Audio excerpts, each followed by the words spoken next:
میں نے اپنے بارے میں وصیت کی ہوئی ہے، دوبارہ کر دیتا ہوں. وہ کیسے وصیت کی ہوئی ہے پہلے واقعہ سنا دو. میرا بچہ کہیں گر گیا تھا تو اس کو چکر آئے، الٹیاں آئیں، ڈاکٹر نے فوراً کہا بھائی MRI ہوگا، دماغ کا اسکین ہوگا، یہ الٹیاں آنا اچھی بات نہیں ہے.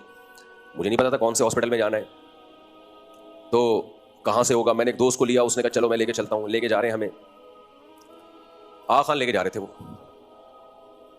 تو اب میں ان کو بولوں کہ میرے پاس آغا خان کے پیسے، پرانی بات ہے، میں ان کو بولوں کہ میرے پاس آغا خان کے پیسے نہیں ہیں، یہ بولتے ہوئے مجھے شرم اس لیے آ رہی ہے کہ وہ کہہ کہ چلو میں ارینج کر کے دیتا ہوں. میں کیوں بھائی کسی کا احسان لوں یار، میں کیوں کسی کا احسان لوں؟ میں اپنی جیب دیکھ کے علاج کروں گا. یا آغا خان کے پیسے نہیں ہے تو میں کسی سے ارینج، مجھے پتا تھا میں اس کو بولوں گا یار میرے پاس پیسے نہیں ہیں آغا خان کے، تو یہ فوراً بولے گا مفتی صاحب ہم ہیں نا. نہیں بھائی، ہم اپنی ضرورت دوسرے کے سامنے نہیں رکھیں، نہ غربت رکھو کہ میرے پاس پیسے نہیں ہیں، یہ بھی مت بولو. وہ کہیں سے ارینج کرے گا. میں نے اس کو بولا نہیں بھائی آغا خان نہیں ہے، جو قریب میں جو پڑتا ہے کوئی بھی گورنمنٹ ہاسپٹل وہاں لے گا. بھائی گورنمنٹ ہاسپٹل کو چھوڑو مفتی صاحب، علاج صحیح نہیں ہوتا، یہ نہیں ہوتا. بھائی میں دل میں سوچ رہا ہوں جب اللہ نے مجھے آغا خان کی گنجائش دی نہیں ہے تو ہمارا اور ہمارے بچوں کا گورنمنٹ میں خاندانی علاج ہوگا. ٹھیک ہے، یہ ہماری سوچ ہے. جتنی چادر ہے اتنی چادر دیکھ کے پاؤں پھیلاؤ. میں نے کہا نہیں بھائی ادھر ہی. تو لے گئے سول ہاسپٹل میں، 50 روپے کی پرچی بنی ہے، اسکین ہوا، رزلٹ بالکل کلیئر، پتلی گلی سے آ گئے. اللہ کا شکر ہے، کئی سال پرانا واقعہ، بچہ اب تک فٹ فاٹ ہے. آغا خان میں چلے جاتے، تیسری شادی کے تو پیسے ہی نہیں بچتے ہمارے پاس. پیسے تو پہلے بھی نہیں تھے تیسری کے، یہ تو توکل پہ ہی چل رہا ہوتا ہے سارا معاملہ. لیکن ایک مثال دے رہا ہوں، بیڑا ہی غرق ہو جاتا. اب لبرل لوگ بولیں گے لو بھائی شادی کے چکر میں بچے کے علاج کو شادی کے بھیڑ چڑھا دیا. یہ بات نہیں ہے، پیسے ہی نہیں تھے تو شادی ہوتی ہی نہیں ہوتی، وہ ایک الگ بات ہے. پیسے ہی نہیں ہے تو کہاں سے ہوتے تو کرا لیتا. دوسرا جب پیسے ہوتے ہیں تو خالی ایک ہی چیز کے لیے تو نہیں ہوتے نا، اور بھی تو 20 چیزیں ہیں. تو آغا خان میں علاج کراؤ بھائی، آپ کو اللہ نے بہت پیسہ دیا ہے تو آپ ضرور علاج کرائیں، اچھے سے اچھے ہاسپٹل میں جائیں آپ. لیکن انسان اپنی ساری ضرورتیں دیکھ کے متعین کرتا ہے کہ میں نے کیا کرنا ہے. اور ویسے آپ کی جنرل نالج کے لیے بتا دوں، ہسپتال سارے تقریباً ایک ہی جیسے ہوتے ہیں. آپ کا ریلیشن ہونا چاہیے، ٹھیک ہے، تعلقات ہونے چاہیے. پاکستان میں اچھا علاج اس کا ہے جس کے ڈاکٹر سے سلام دعا ہے، یا ڈاکٹر ہی کوئی اچھا نکل آئے. بعض ڈاکٹر بھی الحمدللہ اچھے ہوتے ہیں. تو اسی وجہ سے میں نے اپنے بارے میں، اب تو میرے پاس اللہ نے مجھے مالی گنجائش دی ہے الحمدللہ، لیکن بھائی یہ فیصلہ تو میں خود کروں گا نا کہ میں کرا سکتا ہوں کہ نہیں کرا سکتا. میں پبلک پہ تھوڑی چھوڑوں گا. اس لیے میں نے لوگوں کو یہ وصیت کی ہوئی ہے، دوبارہ کر لیتا ہوں کہ اللہ نہ کرے کوئی میرے ساتھ حادثہ ہو جائے، کوئی بڑی بیماری ہو جائے تو مجھے گورنمنٹ کے ہاسپٹل میں لے کے چلے جانا. جب مجھے ہوش آئے گا میں سمجھوں گا، اپنا اکاؤنٹ چیک کروں گا، تو پھر میں خود فیصلہ کروں گا کہ مجھے کہاں لے کے جاؤ. آپ نے اگر لے کے جانا ہے تو گورنمنٹ ہی کے ہسپتال. مجھے اگر کوئی آغا خان لے گیا تو بل اس کا باپ پے کرے گا، میں ہاتھ کھینچ لوں گا. پہلے سے بتا دیا میں نے. بل کون پیش کرے گا؟ جو مجھے آغا خان لے کے جائے گا. وہ نہیں تو اس کا باپ نہیں ہے تو اس کا دادا. کہیں سے بھی مردے کو اکھیڑے گا، تیرا باپ بل پیش کرے گا. میں نے جب وصیت کی تھی مجھے نہیں لے کر آنا، تو یا کیوں؟ کیونکہ میں نے دیکھا ہے لوگوں کا آغا خان میں علاج کے دوران جائیدادیں بک گئی، برباد ہو گئے. تو آپ اپنے بچوں کو بھکاری بنا کے چھوڑو، سارا پیسہ علاج میں خرچ کر دو، اس سے بہتر ہے مر جاؤ، آپ آرام سے مر جاؤ. کچھ بچوں کو بھی جینے دو اب کھانے کے لیے. زندہ رہنا کوئی بہت زیادہ ضروری نہیں ہے. 50 سال ہو گئی ہماری عمر، آدھی سینچری ہو گئی ہے، آدھی پہ بھی بہت سے لوگ بولڈ ہو جاتے ہیں. وہ بھی ایک بیٹسمین اگر 50 رن بنا کے بھی آؤٹ ہو تو برا نہیں ہے. یہ کیا خیال ہے؟ برا نہیں ہے، ٹھیک ہے یار. تو میں یہ عرض کر رہا تھا کہ بھائی اپنی چادر دیکھ کر پاؤں پھیلاؤ. اب ہمیں لے گئے آغا خان، کروڑ لاکھوں روپے کا بل بن گیا ایک مصیبت میں. پھر ہم کشکول لے کے لوگوں کے سامنے مانگتے پھر رہے ہیں، یار اتنے پیسے دے دو یار. یا میرے نام سے کوئی بولے حضرت مفتی طارق مسعود صاحب جن کے اتنے بچے، اتنے گھر والے آج دن ایسے آئے ہیں وہ قرضوں میں ڈوب گئے ہیں. عوام سے اپیل ہے، دنیا میں اس سے بڑی کوئی ذلت نہیں ہے کہ آپ کسی سے کہہ دیں مجھے پیسے چاہیے. اس سے بڑی کوئی ذلت نہیں ہے کہ آپ کسی سے کہہ دیں مجھے پیسے. ہاں اپنے بے تکلف دوست، بہت ہی کوئی بے تکلف ہو، اس سے مانگنے میں ذلت محسوس نہیں ہوتی. وہ بھی مانگ رہا ہوتا ہے، کبھی کبھی آپ مانگ رہے ہوتے ہیں، وہ ایک الگ ہے بے تکلفی کے. اس کو بھیک نہیں کہتے. آپ ہوٹل میں گئے کھانا کھا رہے ہیں، پیسے نہیں، ابے یار تو دے پیسے، آج تو دے گا پیسے، تیرا باپ بھی دے گا، ابے تو بہت کھا لیا ہم سے، تو کھلائے گا. یہ بے تکلفی ہے، یہ ایک الگ چیز ہے. تو کسی کو اپاہج بنانا ہو، فری پھوکٹ کا کھلانا شروع کر دو، صحیح ہے. اور کسی کو ذلیل ہونے کا شوق ہو تو یہ بول دے میرے پاس پیسے نہیں ہے. بس دیکھو اس کے بعد سے اس کے دل میں آپ کی عزت رہے گی نہیں. بے تکلفی کے الگ ہیں، بے تکلفی ایک الگ چیز ہے. اس میں تو آدمی بولتا ہے یار نہیں ہے پیسے، بھی دیکھ حالات کیا، دے یار پیسے نکال. وہ تو دوستوں یاروں میں ایک الگ چیز ہوتی ہے. علماء کہتے ہیں کہ بھیک ہے یا بے تکلفی ہے، اس کا پتہ اس سے چلتا ہے کہ آپ کو اگر بے عزتی محسوس ہو رہی ہے تو اس کا مطلب یہ بھیک ہے، اور بے عزتی محسوس نہیں ہو رہی تو اس کا مطلب یہ بے تکلفی ہے. لیکن میں نے علماء کے اس قول کو چینج کیا ہے، کیونکہ بہت سے لوگوں کو اتنی بے عزتی ہو چکی ہوتی ہے کہ بے عزتی اب محسوس ہونا ہی بند ہو چکی ہوتی ہے. سمجھ رہے ہیں؟ وہ کام بے عزتی والے کر رہے ہوتے ہیں لیکن ان کو محسوس نہیں ہوتی. تو یہ کرائٹیریا تھوڑا اس زمانے میں یہ نہیں ہے، محسوس ہی نہیں ہوتی لوگوں کو. اب کیا کریں؟ ایک بھکاری گیا نا کسی محلے میں، یہ عادت ہو جاتی ہے بھکاریوں کی، پھر ایک وقت کے بعد نا ایک بھکاری گیا کسی محلے میں، اللہ کے نام پہ کچھ دے دو. اس نے کہا کل لانا. کہہ رہے اس کل کے چکر میں 1 کروڑ روپے اس علاقے میں پھنسا ہوا ہے میرا. اس کل کے چکر میں اس علاقے میں میرا کروڑ روپے پھنسا ہوا ہے. تو رمضان میں پروفیشنل بھکاری بہت آتے ہیں. لنقل الصخر من قلل الجبال احب الی من منن الرجال. ہمارے حضرت مفتی رشید احمد صاحب رحمہ اللہ یہ شعر بہت پڑھا کرتے تھے عرب شاعر کا, کہ پہاڑوں سے جا کے میں پہاڑوں پہ بڑے بڑے پتھر لے کے ایک جگہ سے دوسری جگہ لے کے جاؤں, یہ مجھے آسان ہے میرے لیے اس بات سے کہ میں لوگوں کا احسان لوں. میں لوگوں کا احسان لوں, اس سے مجھے یہ آسان لگتا ہے کہ پہاڑوں پہ چڑھ کے نا پتھر اٹھا کے میں ایک جگہ سے دوسری جگہ, یہ مزدور کر رہے ہوتے ہیں نا بیچارے, تبھی زکاتیں ان مزدوروں کو دیا کرو. میری عادت تھی جب, اب تو میں نکلنا پبلک میں ذرا کم ہو گیا ہے, کہ میں رمضان میں زکاتیں لے کے جاتا تھا. جو مزدوری کر رہے ہوتے تھے نا, محنت کر رہے ہوتے تھے, چپکے سے لے جا کے ان کو پکڑا دو آپ. اچھا اس میں بھی تجربے ہوئے. 8-10 مزدور, میں نے چند سال پرانی بات ہے, گرمیوں کے روزے تھے. اب گرمیوں میں روزہ رکھ کے مزدوری آسان کام نہیں ہے, اور وہ مزدور روزہ رکھتے تھے. سحری میں کام شروع کرتے دوپہر 12 بجے تک, بہت حالت خراب, پھر چھوڑ دیتے تھے کام. پھر تراویح کے بعد شروع کرتے, پھر سحری کے لیے جاتے, سحری کے بعد. تو وہ ٹھیکہ بھی اسی مسجد کا کنواں کھدرا تھا. تو میں نے کیا کیا, میں نے زکات تھی میرے پاس, میں نے چپکے سے بلا کے سب کو ڈیوائڈ کر دیا, رکھ لی بیچاروں نے جیب میں. کیا کرتے وہ جو مستغنی ہوتا ہے, مل گیا بھائی, اللہ کی طرف سے روزی تھی, بغیر لالچ کے آ گئی. نبی صلی اللہ علیہ وسلم کی حدیث ہے, جو روزی بغیر لالچ کے آ جائے وہ اللہ کی نعمت ہے. یہ لالچ کے بغیر آ گئی, یہ اللہ کی نعمت. سب اس میں پھر خامخواہ کا استغنا نہیں, جاؤ, یہ بھی صحیح نہیں ہوتا. پھر آپ کو کسی نے محبت میں کوئی گفٹ دے دیا, آپ کو, آج مفتی صاحب کا ہم نے استغنا پہ بیان سنا ہے, رکھ اپنا گفٹ, یہ لے, کسی کے ٹکڑوں پہ پلنے والے نہیں ہیں. یہ پھر اوور ایکٹنگ ہوگی, یا یہ حدود لمٹ کراس ہو رہی ہے. بھائی آپ کے دل میں لالچ تھوڑی تھی کہ یہ جیب میں ہاتھ ڈال رہا ہے تو گفٹ ہی نکالے گا یہ اندر سے. آپ کے دل میں لالچ نہیں تھی, تو لالچ کے بغیر آ جائے, یہ استغنا ہے, تو اللہ کی نعمت ہے. وَيَرْزُقْهُ مِنْ حَيْثُ لَا يَحْتَسِبْ. اللہ کہتے ہیں نیک لوگوں کو وہاں سے روزی دیتا ہوں جہاں سے گمان بھی نہیں ہے. کنجوسوں کی جیب سے بھی ہدیے نکل رہے ہوتے ہیں, صحیح ہے نا, کنجوسوں کی جیب سے. تو پرہیزگار کو وہاں سے دیتا ہوں. لیکن لالچ کے ساتھ اگر یہ آئے گا پھر یہ بہت بری چیز ہے. تو کیا واقعہ سنا رہا تھا میں, دلچسپ بات. ہاں, تو وہ مزدور جو تھے نا, اس کے بعد ایک اور دلچسپ واقعہ سنانا ہے, پھر بیان ختم کرتا ہوں. وہ بھی مجھے یاد دلائیں, وہ اسی سے متعلق ہے کہ آپ کو پتا چلے گا لالچ کے ساتھ آنا کیا ہوتا ہے اور بغیر لالچ کے آنا کیا ہوتا ہے. تو میں نے 8-10 مزدوروں کو زکات بانٹ دی, وہ بڑے خوش بھی ہو گئے, دعائیں بھی دینے لگے. میں نے کہا میرا کون سا اپنا پیسہ لوگوں نے دیا ہوا ہے بھائی, تو وہ میں بانٹ رہا ہوں. تو وہ دعائیں مجھے دے رہے ہوتے ہیں, تو میں کہتا ہوں اصل میں تو دعا اس کو جا کے لگے گی نا جس نے دی ہیں, اس کی نیکی تو اس کا تو پکا ہو گیا حساب, کیونکہ اس کو تو شکریہ بھی نہیں پہنچ رہا.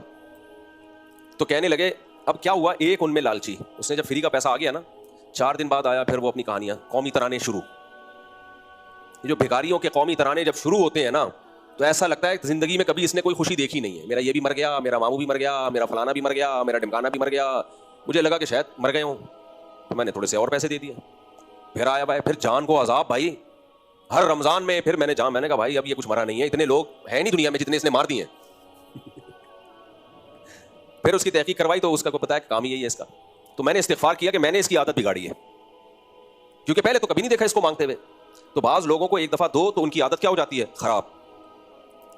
یہ بہت کم لوگ ہوتے ہیں جن کو آپ نے دیا, اللہ کی نعمت سمجھ کے رکھ لیا انہوں نے, اب دوبارہ نہیں مانگیں گے. بھئی اللہ دوبارہ دینا ہوگا, اللہ اسی طرح دے دے گا.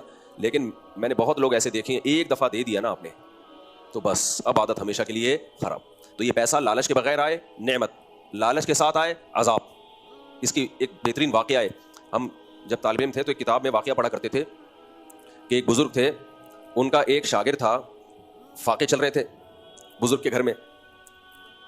تو وہ طالب علم آیا ان سے پڑھنے کے لیے. پہلے زمانے میں نا اس طرح سے پڑھا جاتا تھا کہ ایک فن اس فن کے ماہر استاد سے, جب تک وہ فن مکمل ختم نہیں ہوگا دوسرا فن شروع نہیں ہوگا. آج کل یہ جو ساری کتابیں ایک ساتھ چلا رہے ہوتے ہیں, اس سے استعداد نہیں پیدا ہوتی. کے پی کے میں ابھی بہت سارے علاقوں میں ایسا ہوتا ہے کہ عربی کے لیے ایک الگ استاذ ہے, ان سے عربی سیکھتے سیکھتے جب عربی میں کمال پیدا ہوتا ہے تو پھر صرف کے الگ استاذ ہیں, نحو کے الگ استاذ ہیں, پھر اس کے بعد فقہ کے الگ, حدیث کے الگ. تو ہر فیلڈ کے ماہر استاذ سے جب تک اس فن میں کمال پیدا نہ ہو دوسرا فن شروع نہیں کرتے. مدارس میں ہمارے کیا ہو رہا ہے کہ وہ سارے فن ایک ہی ساتھ چل رہے ہوتے ہیں. تو وہ کسی فن کے استاذ تھے, فاقے چل رہے تھے. تو ایک طالب علم ان کے پاس, ان کا شاگرد بیٹھا پڑھ رہا تھا, تو دیکھا بھائی استاذ کی حالت خراب ہے, تو انہوں نے بتایا کہ گھر میں کھانے کو نہیں ہے. تو یہ طالب علم اٹھ کے گیا اور کھانا لے آیا. انہوں نے کہا میں یہ کھانا نہیں کھاؤں گا. کیوں؟ کہا میرے دل میں ایک تو میں نے اپنی حاجت تمہارے سامنے رکھ دی جو نہیں رکھنی چاہیے تھی. دوسرا جب تم اٹھ کے گئے میرے دل میں لالچ آئی کہ اب یہ کھانا لینے جا رہے ہیں میرے لیے. مجھے طمع, لالچ پیدا ہوئی کہ اب یہ کھانا لائے گا, اور اس لالچ کے ساتھ میں کھانا میں نہیں کھاؤں گا, لے جاؤ بس. یہ بھی بہت ذہین طالب علم تھا. یہ واپس چلا گیا کھانا لے کے, اگلے دروازے سے واپس آ گیا. کہا اب جب میں گیا تھا تو اب لالچ ختم ہو گئی نا. انہوں نے کہا ہاں. کہا اب یہ بغیر لالچ کے آیا. سمجھ رہے ہو کہ نہیں سمجھ رہے؟ انہوں نے کھا لیا اس کو.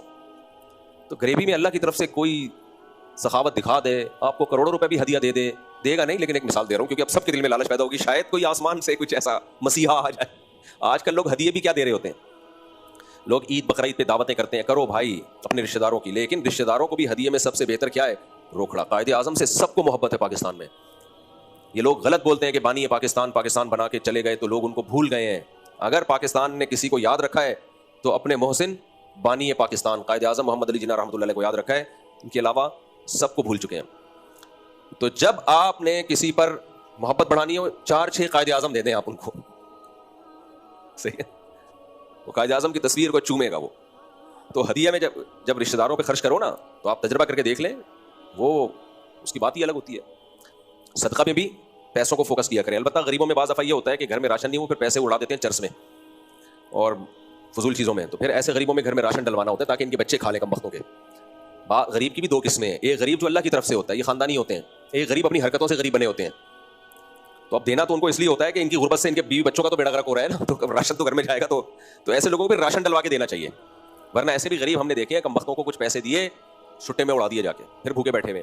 تو لالچ کے بغیر آئے اللہ کی نعمت, لالچ کے ساتھ آئے عذاب, عادت خراب, ہوس. تو رمضان میں خوب صدقات و خیرات کریں رشتہ داروں پہ. ہاں بغیر مانگے تو جس کو دیں بھائی. اگر آپ کو پتا ہے کہ یہ مستحق نہیں ہے لیکن مجھ سے کم مالی حیثیت ہے, دے دیں آپ اس کو. مانگنے والوں میں احتیاط کریں, مانگنے والوں میں جو مستحق ہو اس کو دیں. اب مستحق کا پتہ کیسے چلے بھائی؟ یہ ہر آدمی کا اپنا ایک جانچنے کا معیار ہے. میرا ہو سکتا ہے معیار الگ ہو, آپ کا معیار الگ ہو. اب اس میں کوئی نپا تلا معیار نہیں ہے, وہ آپ نے خود فیصلہ کرنا ہے. میرا مقصد صرف یہ ہے کہ پیسوں کو پھینکے نہیں. یہ جو افطار کے ڈبے لوگ فری پھوکٹ میں تقسیم کر رہے ہوتے ہیں, میں اس کا قائل نہیں ہوں. ہمارے ایک دوست تھے, بڑے سیٹ تھے, وہ کیا کرتے تھے, لاکھوں روپے کی افطاری کے ڈبے فری میں کراچی میں بانٹ رہے ہوتے تھے. میں کہتا تھا یہ جتنے لوگ بسوں میں ہیں یہ سب اپنے گھر جا رہے ہیں, سب کے گھروں میں بڑے بڑے دسترخوان لگے ہوئے ہیں, ان کے گھر والے انتظار کر رہے ہیں, 2-4 منٹ بھوکے رہ جائیں گے, کوئی فرق نہیں پڑے گا. روزہ اچھا نہیں ہے روزے میں دیر سے افطار کرنا, مگر یہ کوئی اتنا بڑا مسئلہ نہیں ہے کہ فری پھوکٹ میں لاکھوں روپے میں آپ ڈبے بانٹ کے وہ پیسے اڑا دو. کچھ لوگ ہیں جن کو کھانے کو روٹی نہیں مل رہی, اور کچھ لوگ ہیں جن کو گھر میں بھی افطار ہے اور ڈبوں میں بھی افطار ہے, اور 4 ڈبے الگ سے انہوں نے سائڈ پہ رکھے ہوئے ہوتے ہیں. غریب تک پہنچو بھائی. اندرون سندھ جائیں, ہم گئے ہیں پاکٹ ویلفیئر ٹرسٹ کے ذریعے. اندرون سندھ آپ جاؤ, آپ وہاں غربت کا حال دیکھو. پنجاب کے کچھ گاؤں ایسے ہیں, KPK میں, گلگت میں, بلتستان میں, کچھ ایسے علاقے ہیں آپ کے ہوش اڑ جائیں گے. ہم وہاں سادہ چاول شاپر میں بوائل چاول وہ بانٹتے تھے, اور ان لوگوں کے ان کی ہم ٹینشن دیکھتے تھے کہ ایسے انتظار کر رہے تھے جیسے کئی ہفتوں کے بعد ہمیں یہ کھانا ملا ہے. ہمیں ایسے علاقوں میں جا کے آپ خوراک بانٹے میرے بھائی. کراچی میں نارمل حالات میں اللہ کا شکر ہے کھانا پینا سب کو مل رہا ہے. آپ نہاری کے ہوٹل پہ بیٹھو, بھکاری آ جاتے ہیں, ہمیں بھی دلا دو. میرے ساتھ ایسا ہو چکا ہے, میں نے کہا چلو یار اس کو بھی 2 نہاری دلا دو. 2 نہاری دلائی ہے, آگے لے جا کے بیچ دی, اس واپس آیا ہے, بزنس چل رہا ہے میرے بھائی. صبح سے کئی پلیٹیں بیچ چکا ہے وہ. میرا خیال ہے پھر ایسی صورت میں ہوٹل والوں سے بھی ایک ہو جاتا ہوگا ان کا آپس میں نے دیکھا نہیں ہے لیکن کوئی بعید نہیں ہے. ہوٹل والا کہے ٹھیک ہے بھائی تو میرے ہوٹل پہ آئے گا اور جتنی پلیٹیں فری میں بکیں گی نا اس میں تیرا اتنا, میرا اتنا. کیا دھندا چل رہا ہے میرے بھائی؟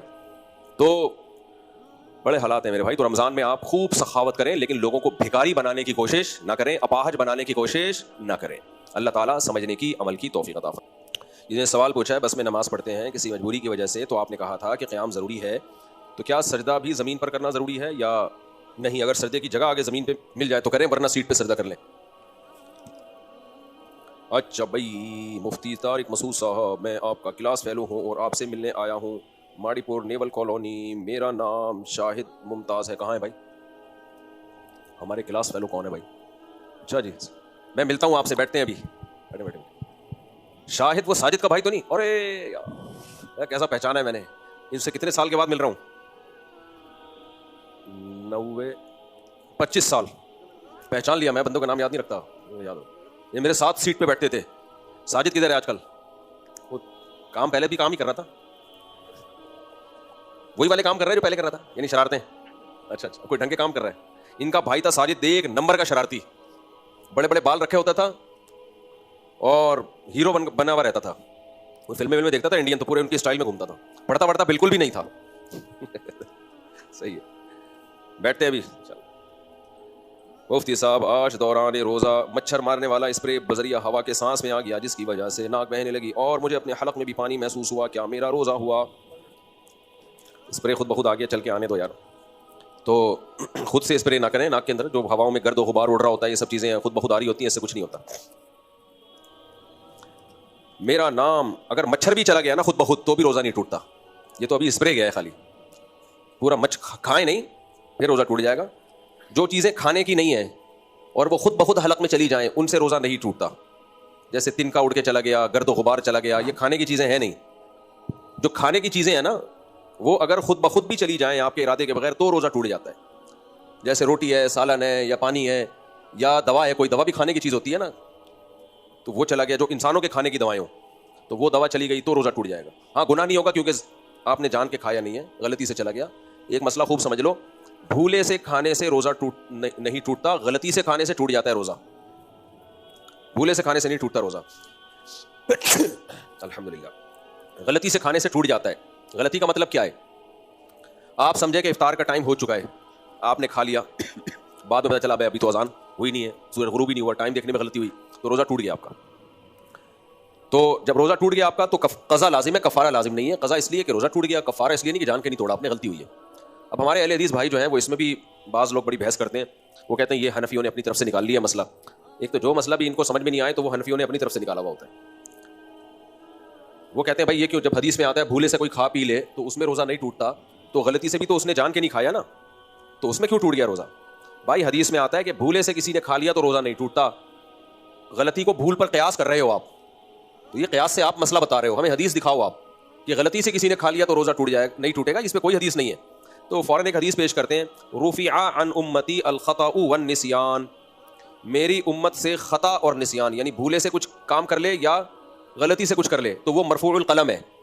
تو یہاں خوب سمجھ لو اس حدیث کا مطلب کیا ہے. جو بھول یا غلطی سے کوئی کام کر لے تو مرفوع القلم ہے. رفع عن امتی اسم الخطأ والنسیان, یہاں مضاف محذوف ہے کہ بھول اور غلطی سے کیے جانے والے گناہ کو اللہ نے اٹھا لیا ہے, اس پہ گناہ نہیں ہوتا. یہ مطلب نہیں ہے کہ جو شرعی حکم ہے وہی مرتب نہیں ہوتا اس کے اوپر. شرعی حکم تو مرتب ہوتا ہے. ہم نماز میں غلطی سے کچھ کر لیتے ہیں تو سدا صاحب لازم ہوتا ہے. احرام کی حالت میں آپ کوئی جنایت کر لو, غلطی سے بھی کر لو, دم آپ پر لازم ہوتا ہے. نماز میں آپ بھولے سے کسی سے بات چیت کر لو, چل پھر لو, یا آپ بھول گیا کہ میں نماز پڑھ رہا ہوں اور آپ نے وسیم کے چپیٹ لگا دیا جو بہت دنوں کے بعد آپ کو ملا ہے, تو نماز تو ٹوٹ گئی آپ کی. تو غلطی سے آپ نے بندہ مار دیا, بلکہ قرآن کیا کہتا ہے, آپ نے غلطی سے بندہ مار دیا, آپ کا ارادہ ہرن مارنے کا تھا, لگ بندے کو گئی, تو قتل خطا کی دیت ہے. آپ کو پیسے بھی دینے پڑیں گے اور 60 روزے بھی رکھنے پڑیں گے کفارے کے, حالانکہ آپ نے یہ کام جان کر نہیں کیا. تو رفع عن امتی حکم الخطأ والنسیان نہیں ہے کہ خطا اور نسیان سے جو کام ہو اس کا شرعی حکم ہی مرتب نہیں ہوگا, یہ حدیث میں نہیں ہے. بلکہ حدیث کا مطلب ہے غلطی یا بھولے سے کوئی کام ہو گیا تو گناہ نہیں ملتا. تو باقی جو شرعی احکام ہے اس پر جو مرتب ہوتے ہیں وہ تو ہوں گے. ہاں روزے کو شریعت نے مستثنا کیا ہے, روزے کے بارے میں حدیث ملتی ہے ہمیں کہ بھولے سے کھا لیا تو شرعی حکم بھی مرتب نہیں ہوگا.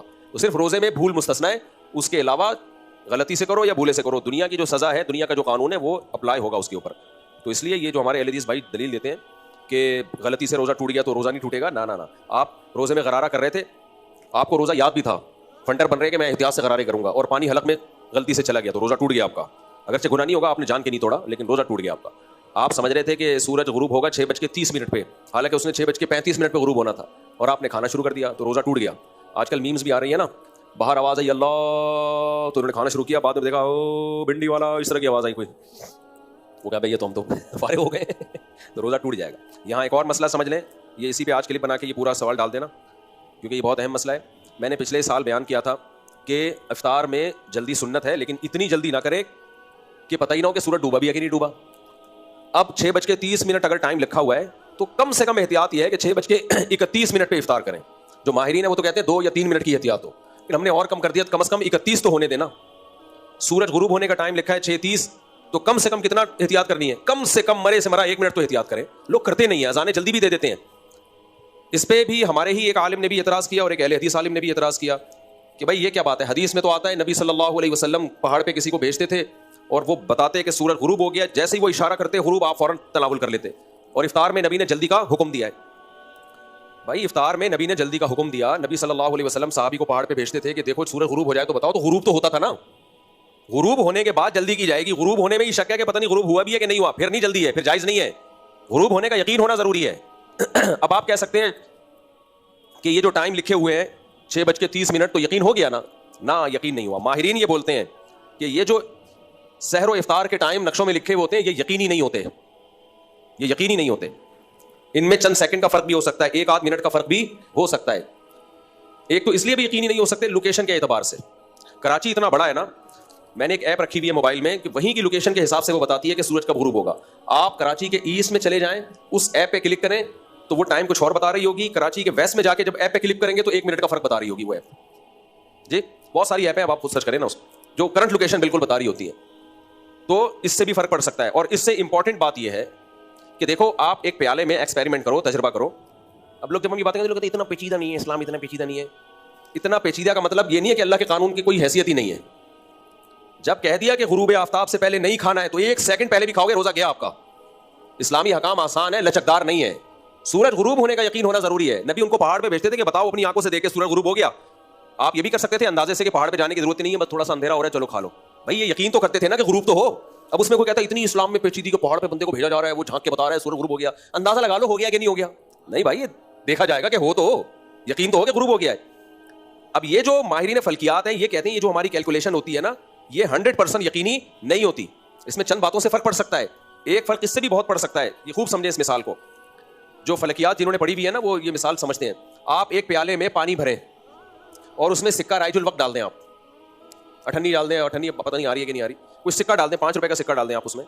تو اب آپ اس کو دیکھیں کنارے سے, آپ کو وہ سکہ نظر آئے گا پانی میں ہوتے, سوری پانی نہ ڈالیں اس میں, خالی پیالے میں آپ سکہ ڈالیں اور آپ اس کو کنارے سے دیکھیں, آپ کو وہ سکہ نظر آ رہا ہوگا. تو آہستہ آہستہ پیالہ آپ اٹھائیں اوپر کی طرف. ایک وقت ایسا آئے گا کہ وہ سکہ نظر آنا آپ کو بند ہو جائے گا. وہ سکہ نظر آنا آپ کو بند, کیونکہ وہ پیالے کی دیوار سامنے آنا شروع ہوگی. جب وہ پوائنٹ آئے نا جس میں نظر آنا بند ہو گیا, سکہ وہیں رکھیں اور کسی سے کہیں اس میں پانی ڈالو. جیسے ہی پانی ڈالیں گے سکہ ابھر کے اوپر آ جائے گا, یہ نظر آئے گا آپ کو. یہ ہو کیا رہا ہے, روشنی کی لہریں جب پانی سے ٹکرا کے آتی ہیں نا تو وہ اپنا اینگل چینج کر دیتی ہیں, وہ سکہ آپ کو نظر آنا شروع ہو جائے گا. ہوتا یہ ہے کہ سورج بعض دفعہ غروب ہوا ہی نہیں ہوتا. جو کثافتیں ہیں نا, جو کثافتیں ہوتی ہیں ان کی وجہ سے ہمیں ایسا لگ رہا ہوتا ہے کہ غروب ہو گیا ہے. یا بعض دفعہ یہ ہوتا ہے, نہیں بلکہ یہ مثال غلط ہے, یہ والی جو اب مثال دے رہا ہوں یہ سمجھیں. بعض دفعہ سورج اوریجنل میں غروب ہو چکا ہوتا ہے, اوریجنل میں کیلکولیشن کے حساب سے, لیکن آپ باہر جا کے دیکھیں کہ غروب نہیں ہوگا, کیونکہ وہ کثافتوں کی وجہ سے روشنی کی لیئر جو ہے, جو لائٹ ہے نا اس کی لہریں وہ تبدیل ہو رہی ہو, اینگل چینج کر رہی ہوتی ہیں, آپ کو نظر آ رہا ہوتا ہے. تو ایسے اس موقع پہ فلکیات کی روح سے سورج غروب ہو چکا ہے, شرعی لحاظ سے وہ غروب نہیں ہوا ہوتا. سمجھ میں آ رہی ہے بات کہ نہیں آ رہی؟ شریعت کہتی ہے آپ کو لگے کہ سورج غروب ہو گیا ہے, تو فلکیات والے کہہ رہے ہوں گے ہو گیا, آپ باہر دیکھو گے نہیں ہوا ہوگا, نظر آ رہا ہوگا آپ کو. اور یہ صرف ہوائی بات نہیں ہے, بہت سے لوگوں کے مشاہدے ہیں کہ ہم نے دیکھا.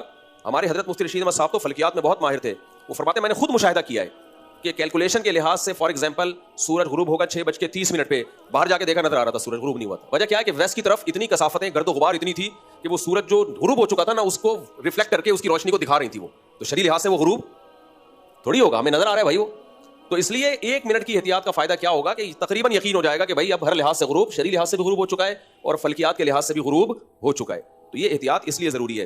خلاصہ کلام کا یہ نکلا کہ افطار میں جلدی کرنے کا حکم ہے, ہم بھی اسی کے قائل ہیں, ہم حدیث کے منکر نہیں ہے. لیکن جلدی کا مطلب یہ ہے کہ سورج غروب ہوتے ہی افطار کر لو, مزید تاخیر مت کرو. لیکن سورج غروب ہونے کا انتظار کرنا پڑے گا. سورج فلکیات کے لحاظ سے بھی غروب ہو, شرعی لحاظ سے بھی غروب ہو.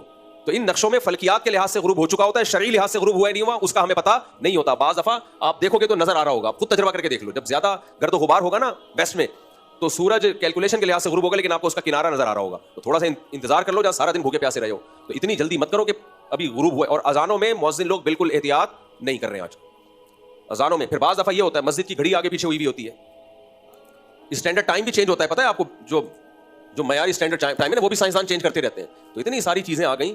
تو ماہرین تو 3 منٹ احتیاط کا بولتے ہیں. مجھے پتا ہے لوگ ہضم نہیں کریں گے 3 منٹ احتیاط, تو اس لیے ہم تو بہت آسانی کر کے کم وقت 1 منٹ تو کر لو, 1 منٹ تو احتیاط کر لو. تو ہمارے اہل حدیث بھائیوں سے گزارش ہے کہ ہم اس میں حدیث کا انکار نہیں کر رہے ہیں. یہ جلدی افطار ہم آپ کو یہ بتانا چاہتے ہیں کہ غروب آفتاب کا یقین ہونا ضروری ہے. یقین ہو پھر آپ افطار کریں, یقین جب تک نہیں ہے, اور ان نقشوں سے یقین ہوتا نہیں ہے. ہم نے اپنی مسجد کے مؤذن کو بولا ہوا ہے کہ بھائی آپ نے 1 منٹ بعد اذان دینی ہے. جی جناب. دنیا میں ہر چیز کی مثالیں 1 نمبر اور 2 نمبر. جی. تو مسلمان کی بھی مثالیں 1 نمبر اور 2 نمبر, مرد کی بھی مثالیں 1 نمبر اور 2 نمبر. بہترین. جو فجر کا اہتمام کر رہا ہے وہ 1 نمبر مسلمان ہے, اور جو مسجد کی طرف دوڑ لگا رہا ہے فجر میں وہ 1 نمبر مرد ہے. ٹھیک ہے. اب علماء کرام کیا کہہ رہے ہیں, یہ ذرا بڑا نازک مسئلہ ہے. علماء کرام یہ کہہ رہے ہیں کہ بہت سارے مسلمان ایسے ہیں جن کی تعداد کروڑوں میں ہے, جن کو اپنے اداروں کے اندر 9 بجے پہنچنا ہوتا ہے. 9 بجے